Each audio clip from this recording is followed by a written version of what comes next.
I spent all this time with these characters and Mhm. this adventure, and now I've got to like wrap it up and close this. This is tough, man, because Yeah. you've grown attached to these characters. You've been through some stuff with them, and now you kind of have to wrap this thing up and let them go on with life without you. And it's kind of weird. Do you love science fiction and fantasy books?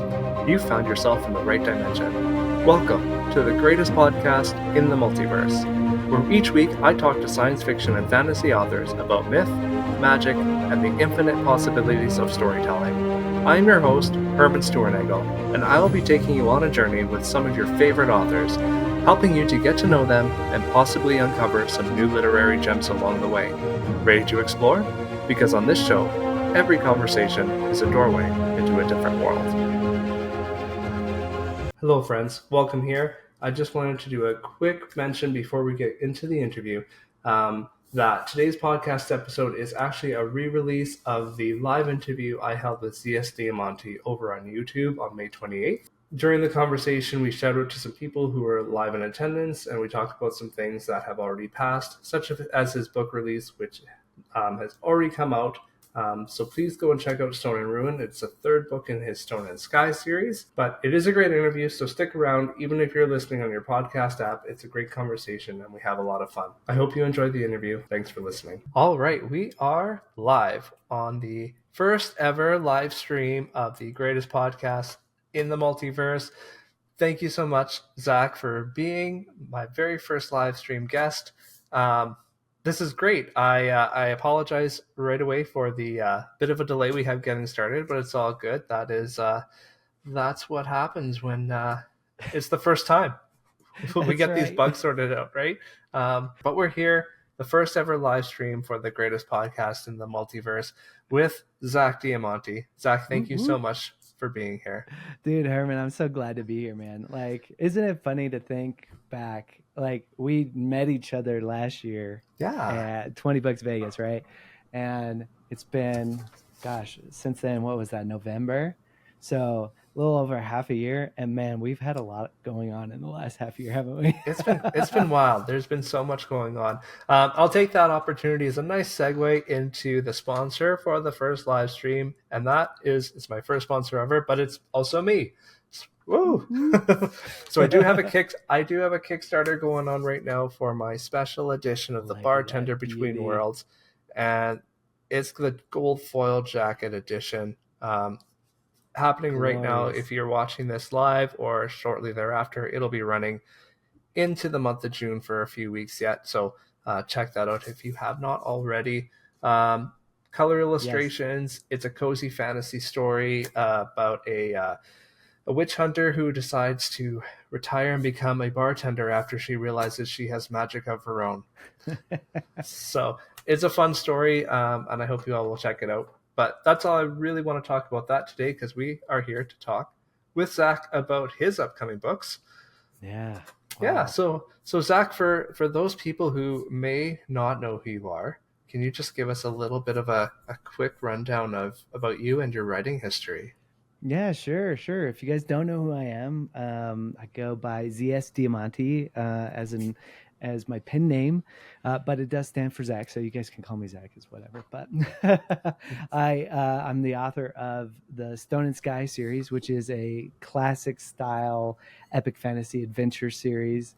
I often tell people it's like the books that you remember reading, like the ones you used to borrow from the library, right? And so the first book is Stone and Sky, which looks like this. Big epic griffins and griffin guardians riding on, griffins into battle against wyvern riding orcs, which we have on the second cover, Stone and Tide, which is so fun. And then, of course, you got elves that ride Pegasi. And then we've got the dwarves ride these things called Garvox, which are basically like panthers.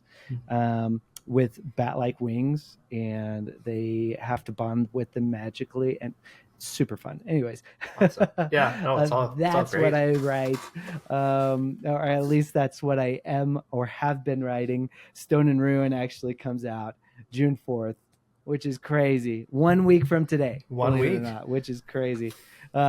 but today we were packing up pre-order. We were packing up pre-order signed editions. So I was actually in the other room signing books when I got the message, and I was like, "Oh man, I gotta go." Yeah. Well, hey, you made it, and it's all good. I do want to give a shout out to Mike Porter in the comment section here, just Yeah. because he says he can see us, so that's great. I don't have StreamYard, guys, so this is a new setup for me. Yeah, so Zach, you've had a lot going on this last year. When did Stone and Sky first come out? Yeah, so Stone and Sky came out August 29th of this past year. Of 2023. So not even a year. Yeah, it's been out 7, 8. What are we going on? Maybe 9 months now. That's amazing. Yeah, and already book 3 is coming out, and you've got the trilogy all wrapped up. That is wild. It is wild to have a trilogy that's done. We sent out arcs a couple of weeks ago for Stone and Ruin, and the arc team, obviously they've read all the books, and we've been hearing back from several of them over the last day or two that they're finishing the book, and there's a lot of tears. I guess people are getting mad because they're crying at work on their break, and and I'm like, I'm sorry, I didn't know you were going to read it at work, kind of thing. So it's been, dude, it's absolutely wild to have a completed series, right? A completed trilogy. And, I mean, it's going to be done. It's going to be out there next week. And so it's really exciting. It's kind of changing the way I'm processing everything now. Yeah, I was going to ask you, what does that feel like for you? This is your third book, but it's the series is done now. This is it for that trilogy. How does that feel? Yeah, I tell you what, writing it was hard, bro. Yeah, I believe it. I was like, oh my gosh, I spent all this time with these characters and this adventure, and now I've got to wrap it up and close this. This is tough, man, because you've grown attached to these characters. You've been through some stuff with them, and now you kind of have to wrap this thing up and let them go on with life without you, and it's kind of weird. It was a weird experience, but having the trilogy done and knowing that I'm revisiting the world. The world of Finlestia has just begun, right? The trilogy is over, but the world is so much bigger than just the trilogy, and so I know that we're going back there, so I'm not too worried about that part. Nice. So it's easier to say goodbye to these guys when I know we're gonna go and have other adventures. I'll see you guys later. Yeah, right? You're still in that world. That's great. Yeah. So you already have other books planned then in this world. It's not that this trilogy is done and the world is over. Yeah, no, this trilogy is done. Complete story. If you read it, from cover to cover, every book in this trilogy, you got a complete story is done, right? Mm-hmm. But we do have other stories to tell in the world. Cool. And one's already done, one's already written, it's already in its final round of edits, which is awesome. I'm really excited about that one. I can't really say too much about it yet. We're gonna do some revealing of some things here in a few weeks, but it's not quite there. We're not quite there. We're giving Stone and Ruin its limelight for that. We'll save that for another interview. Yeah, I'm really excited about that one, and I know we've got a few other trilogies and a few other series that are kind of planned already in the world, and so one of them's pretty kind of loosely plotted already, which is great. Wow. It's pretty developed for a trilogy, and that one will start getting some real attention later on this year. And that's wild. That is so wild. Yeah. How long since you started? I know we talked about this a little bit in our previous episode, but when did you actually start writing Stone and Sky? How long has that been for you? Yeah, so Stone and Sky started a few years back. I want to say at least 3 years ago, I started Stone and Sky. Before I was writing, short form stuff like short story horror short stories and sci-fi short stories and all sorts of fun short pieces. I even sold poetry, which was crazy cool. Wow. Yeah. So like I was doing all the short form stuff, and then Stone and Sky was really my first like dip into a full-length novel. And Cool. and it just like many first time authors, like novelists, it takes us a couple of years to figure out what we're doing with a novel, right? So that one took a few years, and then Stone and Tide actually only took about 3 months for me to write. And that's not talking about like edit. Once you get into edit phase and edit mode, that takes a couple of months to go through all that stuff. That was just drafting and revisions before editing. And then Stone and Rune was about the same. It was about it was 2 months of active writing, 3 months of total writing, because I was sick for like a month right in the middle of writing it. Wow. Which was ridiculous. And then now the book that's already in final edits right now, that one took me like a month and a half. It's a little shorter, so it came together quicker, right? So but still, I mean that is quite prolific, especially for your first series. And I mean, Mike is pointing out here in the comments that he is curious what made you do 7 short stories, because you haven't even talked about that. You've done these novels, but you also have a bunch of short stories that you've put into a compilation as well. Yeah, so what was the reasoning behind that? And where do they fit in the series, I guess, too, is a great question too. Yeah, sure. I have this great copy right here, which is easy for me to use as an example. But so what happened was, as an author, as a new author, you're trying to figure out like, okay, like I've written this book. Now what the heck do I do with it? Like, how do I sell a book, right? So you got to go and learn these different things. And I kept hearing this thing about have a reader magnet, so that you can get people to join you on this adventure, join you on this quest by joining your readers list, right? And you want a reader magnet, give them something to get them excited to be a part of it, right? And so for me, it made like I had just finished Stone and Sky, and it was like, man, like I really like these characters, like and I wish I had more time with them. Like I wish we had more page time with them. And so it kind of came about where I was like, you know what, I could make like a whole series of preludes about some of these characters, because these are all characters I would love to see more of. And that's kind of what happened with it. And so I started writing these, and then I got the idea of, what if I wrote these as what was happening right before you meet them in Stone and Sky. So like, for example, Merrick and Rora, their story happens. I have a little thing that says read before chapter 1 in Stone and Sky. And Merrick is a huntsman, and he's a falconer. A really cool character, right? Then you got like Kaelor, right? And Kaelor is an elf knight who works for basically the worst king ever. And and his story is, you read before chapter 5 of Stone and Sky, because that's when you're going to meet Kaelor in Stone and Sky, right? Yeah, right. You flip back to let's see, Rallowin, right? Rallowin is a elvish mage, and hers is read before chapter 13 of Stone and Sky. So that's the chapter that she will appear in Stone and Sky. Right. And so it's really cool. A lot of people have actually read these. A lot of people read the Preludes collection, because I give them away for free, right? Yeah. Sign up for my readers list. I'll give you all these stories. You get to meet all these new characters before you even get into the world. Super great place to start, right? And so a lot of people read them before they even got to the book, right? Before they even got to Stone and Sky.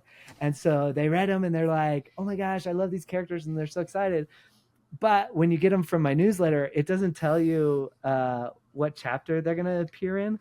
So a lot of people read them and didn't know what chapter these characters were going to appear in. Yeah. And then they kind of find them and they're like, oh my gosh, it's like running into an old friend. Like, that's great. I got that so many times. And some people read it like as a companion with Stone and Sky, and they read it like in chronological Concurrently. order, Yeah.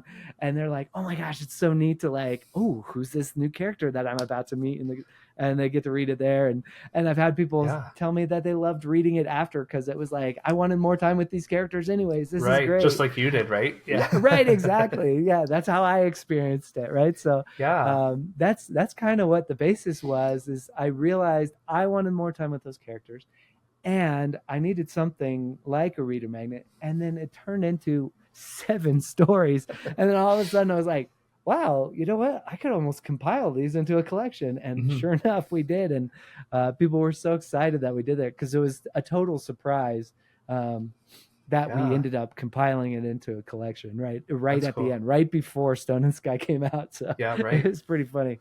No, that's awesome. And what a great way to let your readers spend more time with your characters and get to know the characters a little bit more, and really, get invested in the story with them, because you do have, I mean, you do have a lot of characters in Stone and Sky. Totally. And it's, great to have this little extra where people are able to just, get to know them a little bit better. Right. Yeah, and it's a epic fantasy, right? It's a classic style epic fantasy. So you got all sorts of moving parts with all sorts of different characters and POVs, and so it's fun to get to, meet these characters like in a Right. different way, right? So it's pretty cool. Yeah, that's great. Now, I want to talk a little bit more about your process. So Stone and Sky was your first book, Hmm. and now you've written 4 books, but we'll stick to just to Stone and Ruin. Yeah, right. So what was the process like for you writing Stone and Ruin versus writing Stone and Sky? Like, did your Yeah. process change at all sitting down to actually write that story? Oh yeah, for sure. Yeah, definitely. Because um, timeline wise, what I'm kind of one of those people. Once I've done it once, I should know how to do this thing, Okay. right? And so one of the things that I learned while I was writing Stone and Sky was, I thought I was kind of a pantser, just going with the flow, going on this adventure, just having fun, meeting characters as we go. And of course, I still do that, while I write. Hmm. But what I learned is I was creating this complex storyline that had to bring all of these different characters together at the same time. Hmm. And then I was like, oh, wait, what if, hang on, now I got to make sure I get my timing right. And then I had to start figuring out, okay, this chapter is going to be about these characters, and they got to get to this point at a certain point in time, but they also got to get there at the same time as these characters are going to Hmm. get there. And so I really kind of had to start plotting way markers for each chapter, Okay. right? Yeah. And so I learned from that process, and because I had to go back and fix things after that, right? Yeah. Like, because now that I'm like, oh great, now I figured out the timing, now I got to kind of go and Shift adjust things and around a little fix and bit. make sure things work right. Well, with Stone and Tide, I was like, I'm not playing that game again. I was like, we're gonna go ahead and get this sorted out. Let's get those way markers set out ahead of us. Let's go Nice. get those way markers, and it'll be way better. And honestly, I talk about it like a sandbox, right? Hmm. A sandbox is a sandbox, and it's fun because it has railings. It contains all the sand in there, and it makes a play place for you to play with. Yeah. Right. Whereas, like, if there's no railings, you're just in the desert, right?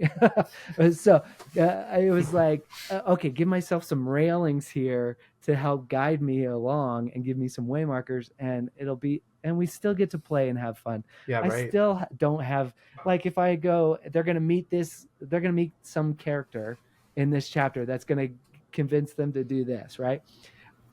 I Half the time I don't even know what that character's name is going to be until we get there. Right. Half the time I don't know if he's going to be a halfling, an elf, or like a dwarf. Yeah. I don't know. We'll just see when we get there. Like, I'm going to meet him when we get there. Yeah. And Right. so that part is fun for me still, right? Like, I For still get to sure. go and experience the adventure, even though there are way Got markers some that we're like, guidelines.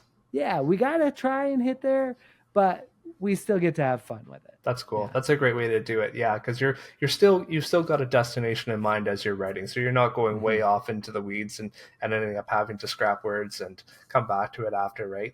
Yeah, right. So how do you because you do write in multiple POV? Yeah. When you're writing, are you writing in the order of the story, or are you following a certain point of view until it's to that one of those waypoints and then you go to a different character? How do you approach that? Yeah, yeah. It's funny. I was talking with another author. His name is Rob Lee. Okay, yeah, Uh, yeah. he's Rob one was of the on. break-ins. Yeah, he was on the show. We had him on a Yeah, couple yeah, weeks yeah. ago. So Perfect. yeah, Yeah, yeah.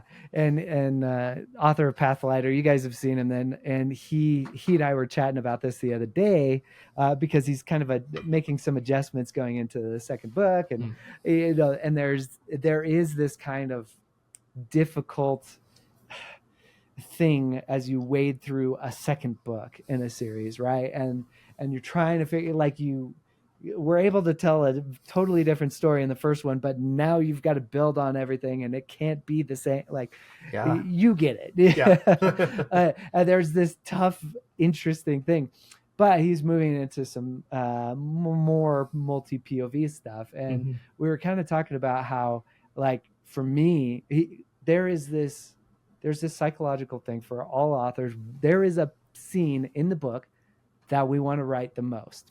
Right. There is that scene that we all want to write. We all know it. And the hard part is you want to write that scene, but you still have all these other scenes that you got to write to get You've there. got to get there first, right? Right. And so there's this really difficult tension, and you feel like everything you're writing sucks because it's like not that scene that you're wanting, right? Like, Yeah, right. that scene's gonna be so good. All the rest of this is just garbage, like. But we were talking about. I was like, dude, just write straight through chronologically. Just power through it. If you feel like it's garbage, just next chapter, here we go, keep going. That's what revisions are for. You're going to go back, right. and once you hit that climax, once you hit the climax and then you hit the end, you're like, dude, you're on a high, man. You're like coming off of that, like, yes, these are huge milestones. Like, you hit the climax, you hit the end, and now you're going back all like pumped up, and you're reading it and you're like, actually, this isn't as bad as I thought it was. This is actually pretty good. Yeah, like, right. This actually mattered, and this was important, and this was important. And I actually did set up a lot of this. This is really good. And so I love to write chronologically.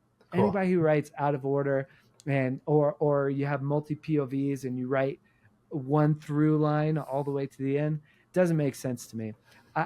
I love to be able to end a chapter with like just like a little nugget where they're maybe they mention something about, I'm not this kind of person, and then the very next chapter is a character that as the reader is that kind of person, and you can do those kind of things so beautifully when you write it chronologically, whereas when you're writing separate stories, you're writing two different books. Right. Yeah. No, that's cool though, because I mean, when I wrote Chimera and Resurgence, I started writing chronologically, but I was having a tough time with especially one character's story arc, and I had to start writing it. I'm like, no, I'm just gonna write this person's narrative, because I needed to get that sorted out. And then I had to go back and do all those things. I had to weave it all together. So there was definitely, I definitely understand where the benefit is, where if you can write that cliffhanger of the chapter and then the hook of the next chapter and keep that flow going, I definitely see the benefit of that. Beautiful. But yeah, I did struggle with that. That's interesting. Yeah. Well, and I think that's where like way markers are really important. Obviously, absolutely. in the plotting process, way markers are super important for me personally. Mm-hmm. And if you have like specific way markers for chapter by chapter way markers, is how I do it. I feel like that's super useful because I don't really get off track all that often. I do occasionally where I'm like, where did this character come from? What are you doing here? Who are you? Who is this guy? Right? You're like, you're just coming in and interrupting everything. Great. Right. Now what are we going to do at the end of this chapter? So it happens to me too, for sure. Yeah, and then you kind of got to like retrace your steps, and that's kind of where re-outlining and replotting kind of branches off as you go. Right. But like since you have those way markers, I think that's really smart, because then you're only diverting a little bit before you have to get back here. Whereas I think the problem I had was that my waymarker was the end. I knew where everyone had to end Yeah. up, but I had nothing Right. laid out in between. So Totally. the Yeah. story went way out to come back, and Yeah. it ended up getting a bit too convoluted. So I think, to your point, having those waymarkers closer together Yeah, totally. is probably I a look at much them as better like mile process. markers for me, just like, Yeah. hey, it's going to tell me that's mile, 17, but okay, well, what am I going to see from mile 16 to mile 17? That's all fun, right? I just know that I got to get to mile 17 because there's an exit that's going to take us to this next highway, right? Yeah, for sure. So I want to talk a little bit more about the world of Stone and Sky, especially the you have a number of different species in the books. I'd like to know, because you have a wide variety of them. Can you tell us a little bit about them and the dynamics that they play, because they do have a really interesting setup in the book. Totally. Yeah. So one of the things for me when I was writing this, obviously I was in the military. My dad was in the military. I spent my entire life around military aircraft. And so this concept, this is really where Stone and Sky was born, was this concept of what if like all the different fantasy races had like their own different flying military, like, and I was like, well, obviously the Griffin Guard would be the noblest and coolest, right? So, Right, yeah. And that's where it started. But then all Cool. of a sudden I was like, well, who are they going to fight? They're going to fight the wyvern riding orcs. Yeah. And then I was like, well, but they're kind of awesome too. And then I was like, okay, well, what are the elves going to ride? They're going to ride Pegasi, right? And so I got really creative with all of that first.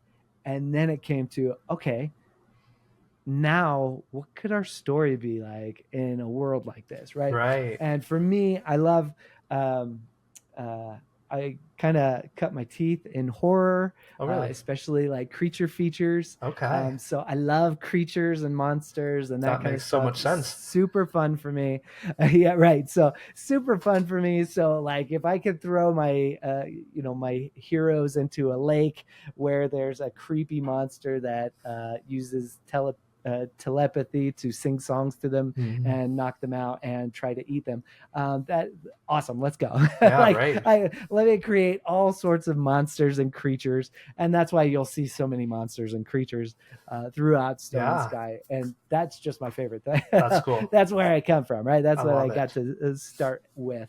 But with all these different militaries, we have to have different cultures, and why these people, like, why would the orcs work with the wyverns? Why does their symbiosis there work? Like, why are the humans able to, bond with these griffins when, centuries before, the only ones doing any husbandry with griffins were the dwarves, right? And like, why are all these things working the way they do? Why do these creatures bond with the peoples they do?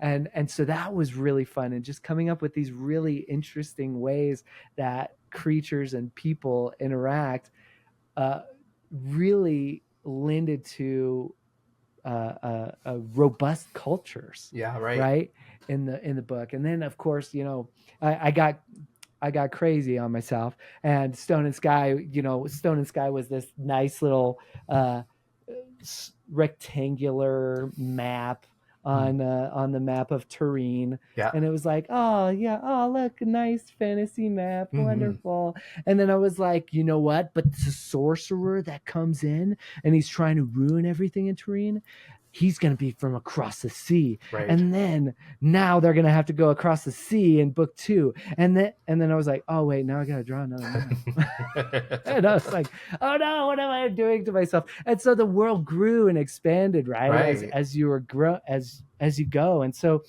book 2, the map just explodes. Now it's 2 full pages of fantasy map, right? And it just got so big. It got bigger and bigger and bigger. The more I got to spend time with characters, the more I got to spend time in different places with different cultures, getting to hang out in Cal Rock by the sea with the orcs and how they live there. And you're like, cool. Like, okay, let's spend time here. And then, you go across the sea and there's these turtle-like people, and it's just so fun to imagine all those things that you just can't help yourself. Right. Yeah. And Mike is saying here that he loves world building, and it makes him even more excited to get his copies of your books. So oh yeah, there's lots of world building in this series, which again goes to the point of, well, this trilogy is done now, but this world is so big and vibrant and multifaceted, and so many different cultures and so many things to explore, that it's like, oh dude, we can keep going. Let's go. So awesome. Like, let's go have more different adventures. Yeah, I mean, because you've spent obviously all of this time creating this world, you want to play in it a bit more and, kind of continue different stories. There's obviously so many stories that you could bring into a world like this, especially such an expansive world that you've introduced all of these different places and cultures and creatures and whatnot, right? Yeah, I mean, it's with so many things, and you've got, as an author, you've got other things that you've created in the world that nobody knows about, right? Yeah, right. Yeah. That you're like, oh, we can go and explore that. You guys don't know yet, for but sure, it's coming. Right? That's great. And you're probably, now, do you drop little Easter eggs in these books that maybe don't mean anything to the reader yet, but once they get to a certain point that maybe they'll make a little more sense? Are there some of those? Yeah, totally. Do that all the time. Love it. One of the things that I did while I was writing Stone and Ruin, I had a copy of Stone and Sky sitting on my desk the entire time. And I was hitting up little nuggets and things. I was like, I know I mentioned this at some point. Let's make sure I throw that little nugget in there, throw this little nugget in there, get that one in there, like crazy, dude. The fun thing for me is that because I have so many other books planned, and I've got a crazy writing and releasing schedule over the next few years. We actually went through and wrote out, mapped it out for the next few years, and it's like, dude, there's a lot. But the funny thing is I actually, I love those little nuggets and Easter eggs. Who doesn't? They're so satisfying, absolutely, right? And so, I've got nuggets from the preludes that show up later in, Stone and Ruin, or show up later in Stone and Tide, right?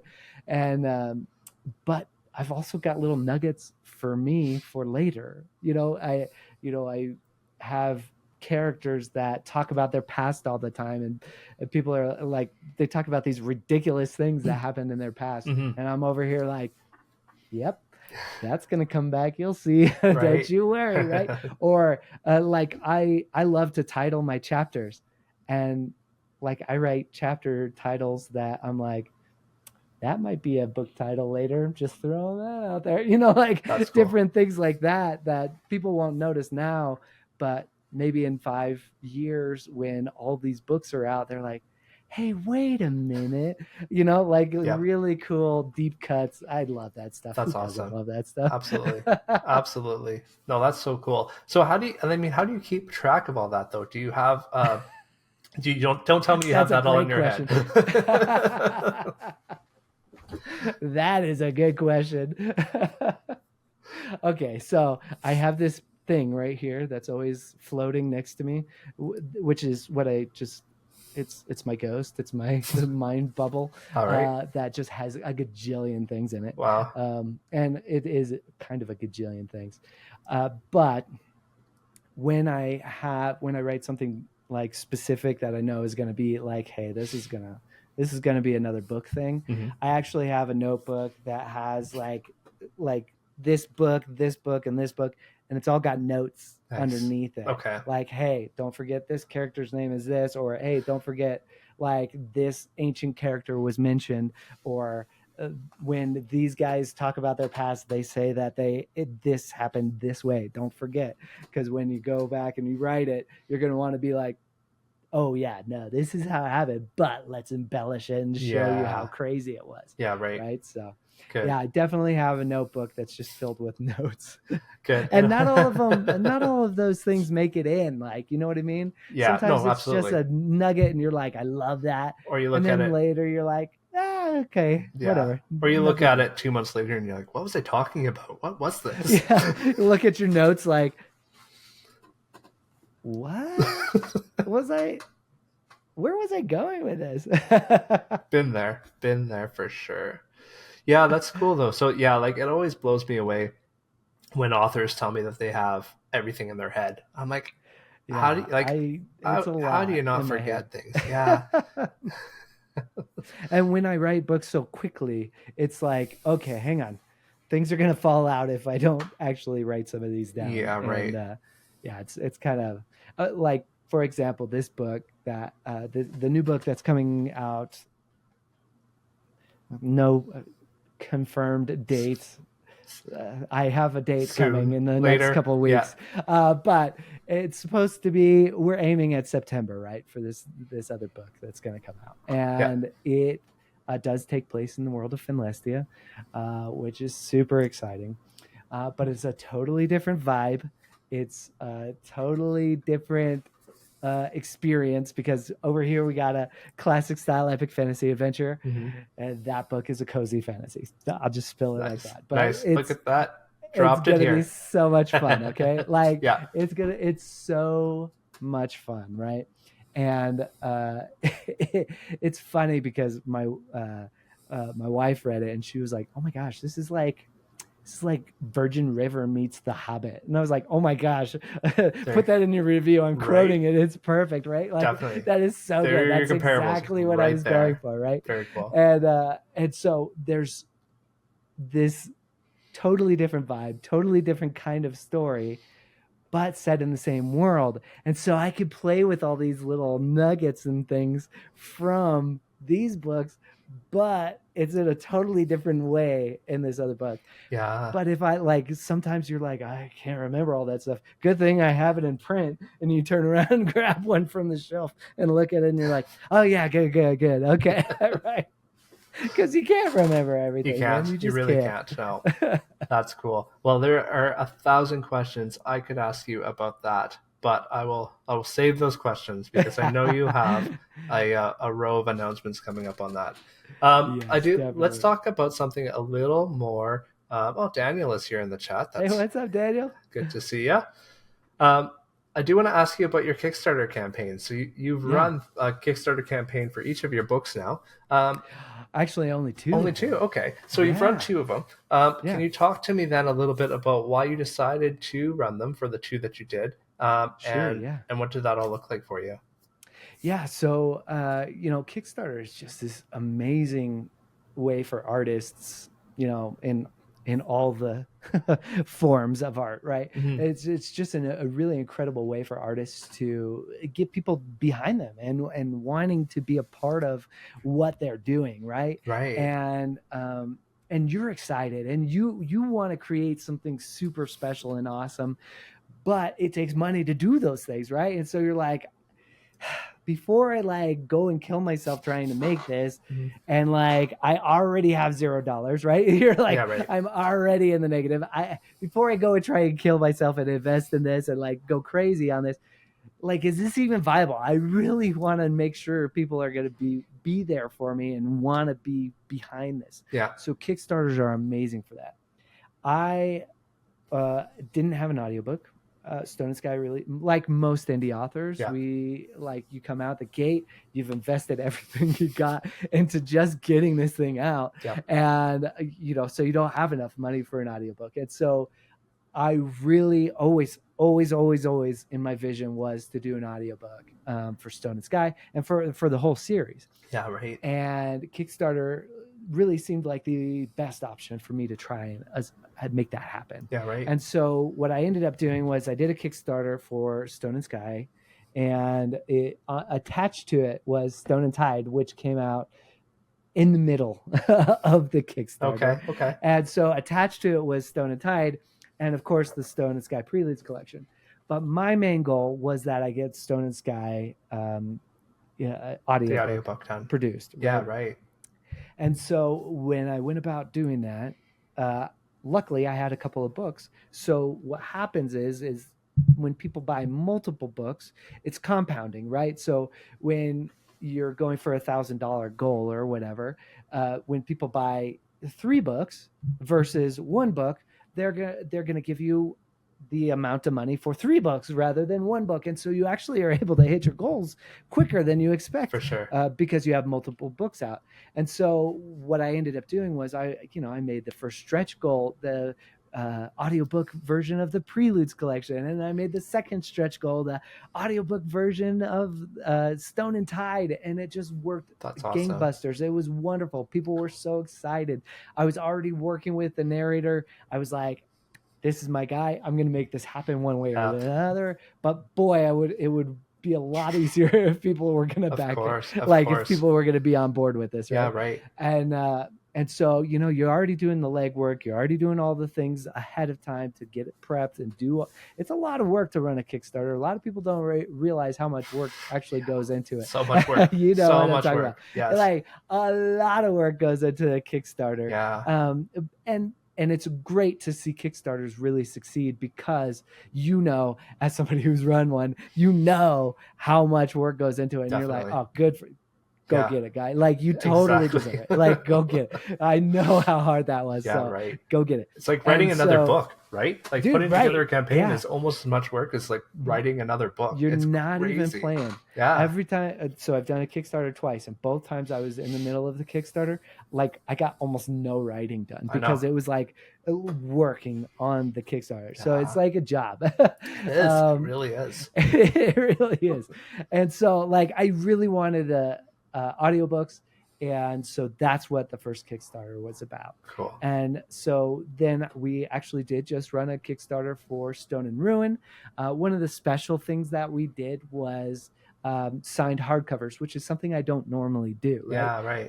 I do signed paperbacks on my website, which is super awesome. People love people love that. They love that they can get personalized signed paperbacks of all the books on the website. It's great. Mm-hmm. But logistically for us, it doesn't make a whole lot of sense for us to try and do hardcovers as well. Okay.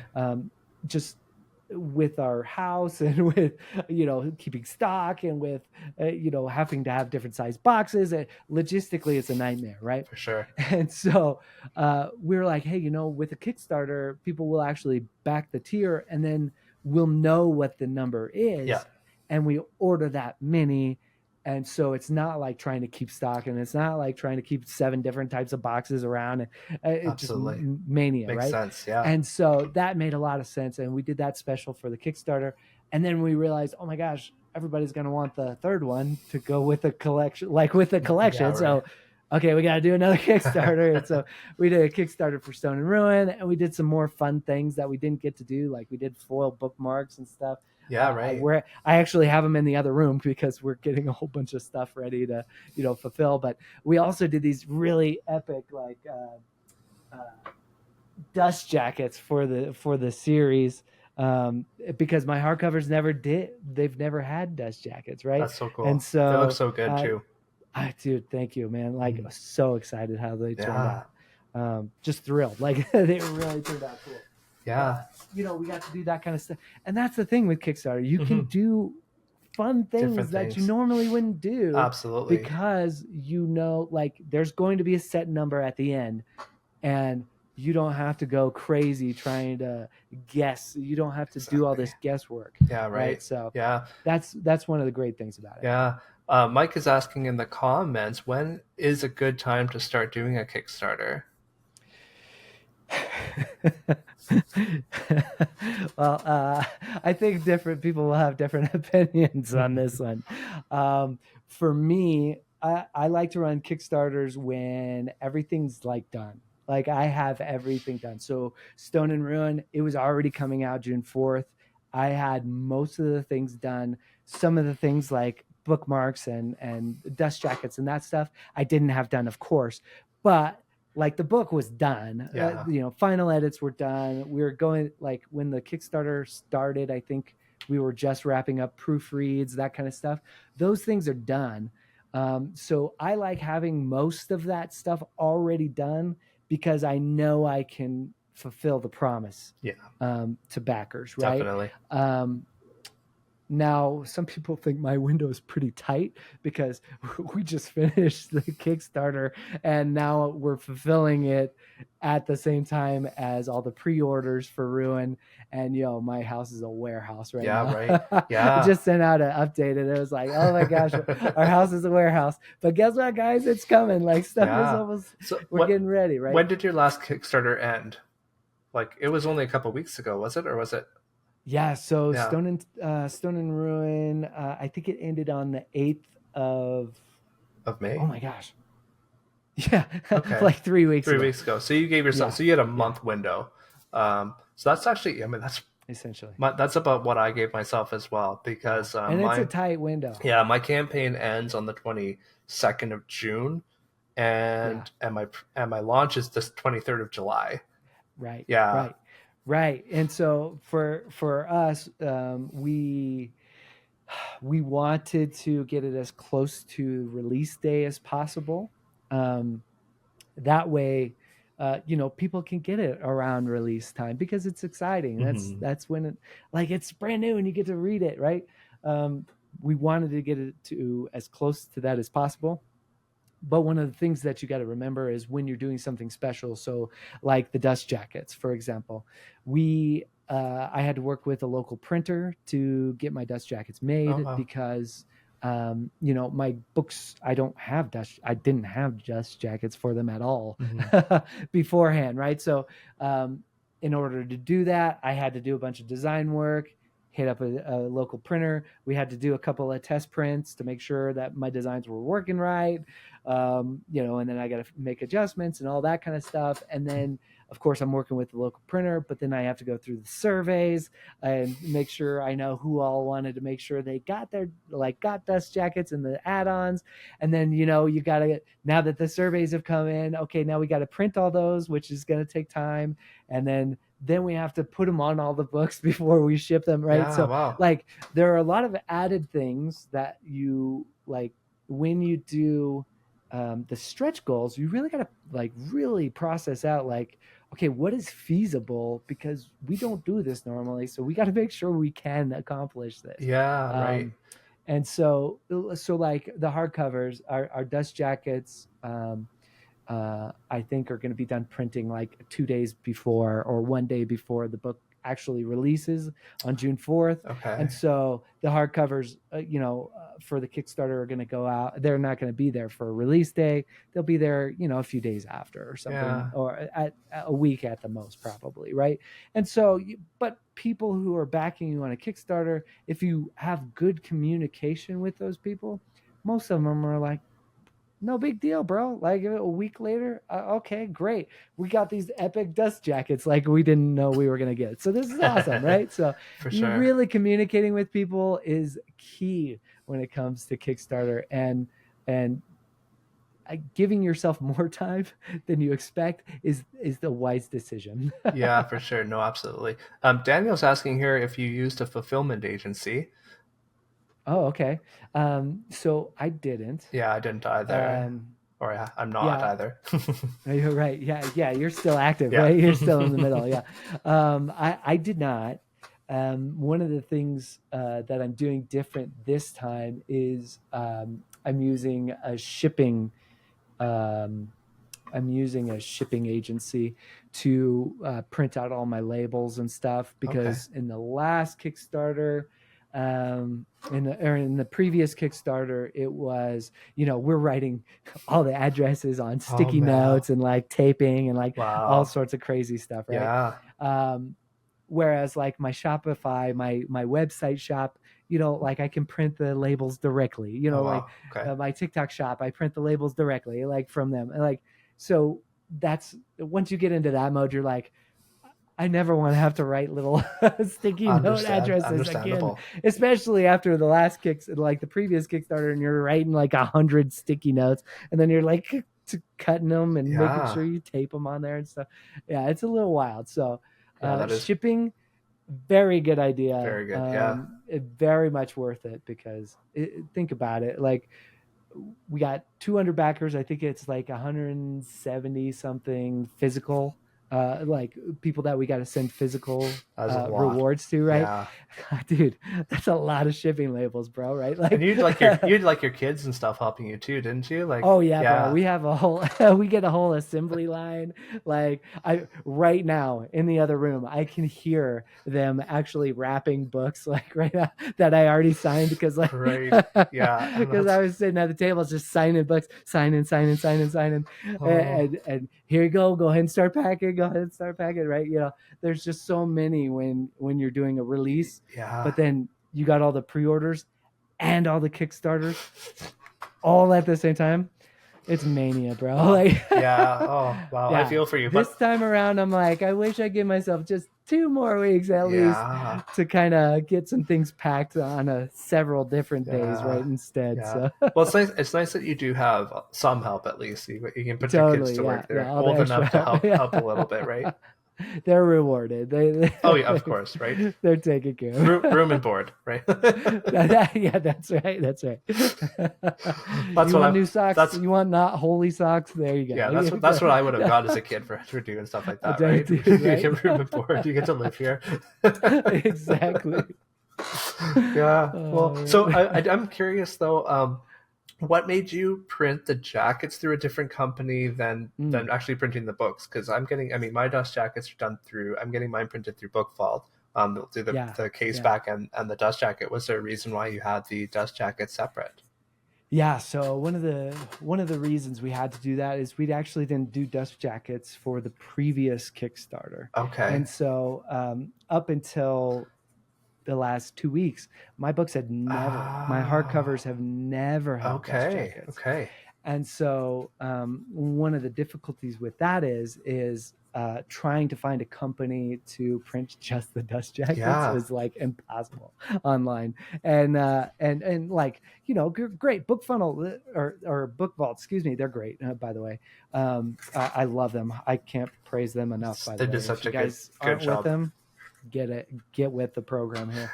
But I print actually all my hardcovers through them as well. Oh, cool. Okay. And so I could have them print the hardcovers, and now I can add dust jackets to them now. But the problem is I have all these backers from the previous Kickstarter who have all the hardcovers, and so I can't just go and print 100 something more hardcovers just to get the dust jackets. And it was like, dude, then I'll be paying like crazy amounts of money just to get these dust jackets, which doesn't make any sense. For sure. Right? So I had to go and actually find a local printer, and I hit up a couple of different local printers. Okay. One of them got back to me at a reasonable price. Nice. I actually talked, and this is one of my favorite things about the indie author community is if you got people, ask them, because guess what? Somebody's done something that you're trying to do. I say that, but not everybody. I have run into a few things where people are coming back at me like, dude, what do you do? How did you do this? And I'm like, I just figured it out, man. Here, let me tell you how, right? But that's the thing. Most of the time, there is somebody like an author friend or author around that you can ask and say, bro, like, where did you get these printed? What are you doing with this? Mm-hmm. So my buddy, S.L. Rowland, actually, you probably know him. Yeah. Well, I've talked to him a little bit. Yeah. Yeah. Anyways, he might be coming on the show soon. So we're working on. He's great. He's fantastic. Yeah, I've actually got his book sitting right here actually too. Yeah, so I know. I got a couple of his. Check that out over here. I don't know if I can reach him, but yeah, he does cozy fantasy and stuff as well, and lit RPG. Anyways, point is, he did a special edition with like dust jackets, blah blah blah, and he was the one that said, "Have you checked any local printers?" Because I worked with a local printer here, and and he was gracious enough to tell me, hey, I was like, hey, how much are you paying per unit for those? And he was like, I was able to get it for about $1.50 per unit, blah, blah, blah, which in turn gave me the opportunity to go to these local printers and say, hey, I've got a buddy who's out in St. Louis. So I know, it's not going to be outright the same price, but like, if you guys can get close to this, like, tell me what we can do. That it gave me a little leverage. Yeah, right. Like, you can learn those things from other authors, and you can ask them. And I love that about the indie author community. Absolutely. But he was the one that said, hey, check some of your local printers. I was able to take that information with me and do that. And so I give him all sorts of praise. I love that guy though. So we're always messaging each other about different things, but that's fantastic. And he writes, and he's a great writer too. So people haven't checked out his book too. So, but super fun. To that, and you helped me. I had, I wanted, I had some questions about my Kickstarter, and I reached out to you, and you gave me some great feedback and answers. So, I really appreciate it. And probably half of the stuff I gave you was probably half of the stuff, Josiah Rizal gave me and Andy Pellegrin, we're all learning from each other. Exactly. And it's amazing. That's how this indie author thing goes, right? Different. Mm-hmm. Yeah. But we all have something different to bring to the table too. Sure. And so sure. It's just wonderful that we can do that. And when we can learn these things, and we might be running Kickstarters, but our Kickstarters are for something different, and it is different. Yeah. Right? It's unique with each one, which I love. Exactly. Yeah. It's so much fun. And it's so cool that indie authors bring so many different things to the table and so many different experiences. And you can find answers like that, and every indie author that I have talked to has been so willing to help out, which it's just fantastic. And that's why I love interviewing, people like you to get, it's a lot of it's selfish because I get to learn things that I want to know how to do or how different people work. I'm pretty jealous. I'm not gonna lie. There are days that I go, man, I really gotta get this podcast thing going. I get jealous. Let me know when you do. But it's there's only so much time in a day, right? To do things. Yeah. So you got to pick. I'm packing 400 books, and then I gotta go pack a whole bunch of books. There's only so much time. I hear you. Yeah. Well, that's probably a good place to segue and kind of wrap things up here because we are getting a little late, and I'll let you get back to that. But just because we're live doesn't mean I'm not going to ask you this question. I know you answered it once already, but this is the greatest podcast in the multiverse. So can you tell us about how another decision in your life might have shaped another version of your life? Yeah. How about I'm going to try and pick something different. Yeah, please do. Get creative with it. So I quit my job.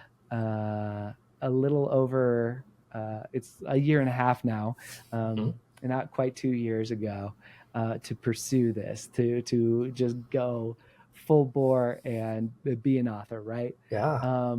I can see if I never quit that job, the very sad and very tired Zach working and toiling away and coming home every night and wanting to cry to his wife every night because he is not doing the thing that he is just so wired to do. Mm-hmm. And for that, I am very grateful that I did make the right decision.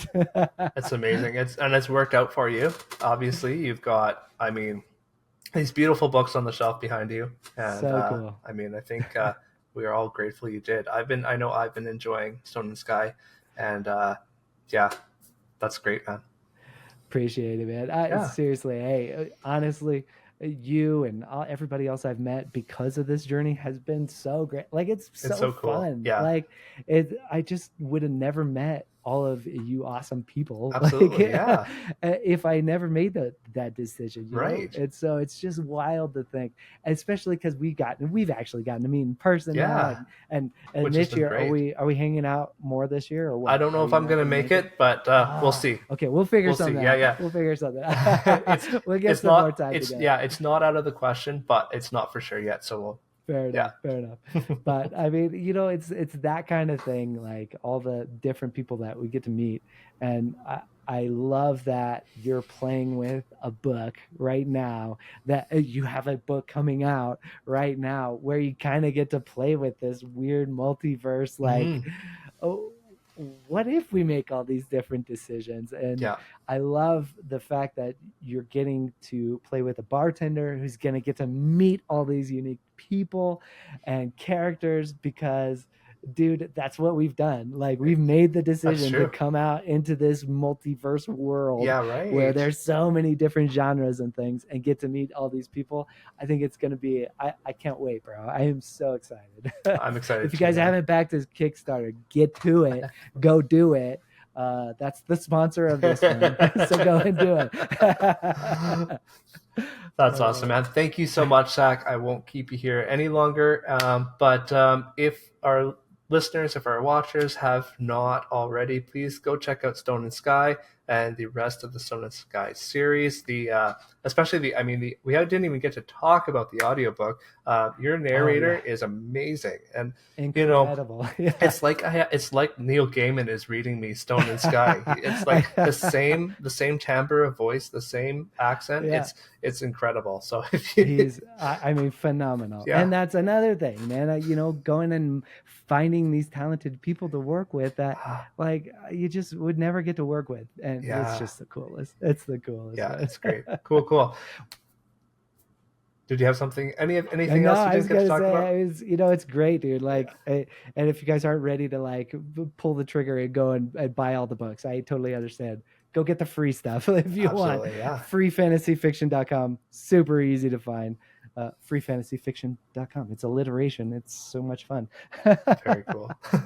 Cool. Thank you, Zach. I hope that enjoy the rest of your evening, and good luck on your launch next week. Awesome, bro. I can't wait. Good luck on the rest of that Kickstarter, dude. It's going to be awesome. Thank you. It's been great so far. I see you hitting those stretch goals, dude. It's been unreal. I see you hitting them. It has blown through all of my expectations. I know, right? All right. Have a good night, guys. I'll chat you up later. Yeah. Later, guys. Thank you for joining me. If you enjoyed the show, like and subscribe on your favorite podcast app or on YouTube. You can find me on Facebook and Instagram at Greatest Podcast in the Multiverse. As well, you can help support the show by supporting me on Patreon. For as little as $5 a month, you can get early access to the show, as well as submit your questions for my upcoming guests. I hope to see you next time. Bye now.